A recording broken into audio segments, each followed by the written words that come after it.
ദിവസത്തിൽ 2 വട്ടമെങ്കിലും ഞാൻ ഈ മുളക് തൈയുടെ ഫ്രണ്ടിൽ കൂടെ നടക്കാറുണ്ട് കേട്ടോ. കുറച്ച് ദിവസമായിട്ട് നല്ലൊരു മഴയത്ത് അത് വീണ് കിടക്കായിരുന്നു. ഒരുപാട് മുളക് ഉണ്ടായിട്ടുണ്ട് അതിൽ. നമുക്ക് മുൻപൊക്കെ ഒരുപാട് മുളക് അതിൽ നിന്ന് കിട്ടി. അപ്പോൾ ഞാൻ ആ മുളക് എല്ലാം പറിച്ചെടുത്തു. ഇതാ ഇത്രയും കിട്ടി. അതിൻ്റെ കടയ്ക്ക് സപ്പോർട്ട് ഇല്ലാത്തതുകൊണ്ടാണ് തോന്നുന്നത് അത് വീണത്. അപ്പം അതിനൊരു സപ്പോർട്ടൊക്കെ കൊടുത്ത് മുളക് തൈ ഒന്ന് സ്ട്രോങ് ആക്കി.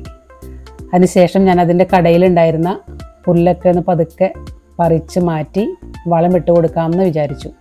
അതിന് വേണ്ടിയിട്ട് ചെറുതായിട്ടൊരു സ്പേസ് ഉണ്ടാക്കി മുളക് തൈയെ വേദനിപ്പിക്കാത്ത വിധത്തിൽ ചെറുതായിട്ടൊരു സ്പേസ് ഉണ്ടാക്കി കൊടുത്ത് വീട്ടിൽ തന്നെ ഉണ്ടാക്കിയിട്ടുള്ള ഒരു വളം ഉണ്ടായിരുന്നു.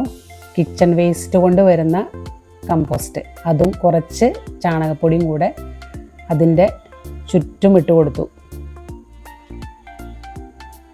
അവർക്ക് ആവശ്യമുള്ള ന്യൂട്രിയൻസ് ഒക്കെ കിട്ടുമ്പോൾ അവർ നല്ല ഹാപ്പി ആവും തന്നെയാണ് മനസ്സിൽ തോന്നുന്നത്. നമുക്കും ഒരു സന്തോഷം ഇങ്ങനെയൊക്കെ ചെയ്യുമ്പോൾ. അതിനുശേഷം മണ്ണൊക്കെ ഇട്ട് മൂടി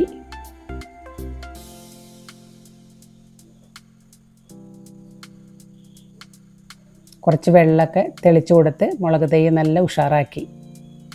ഇനിയും ഒരുപാട് മുളക് തരാം എന്നാണോ ആ ഇലകളൊക്കെ എന്നോട് മന്ത്രിച്ചത് എന്ന് തോന്നി കണ്ടപ്പോൾ. എന്തായാലും വളരെ സന്തോഷം തോന്നി. Thank you.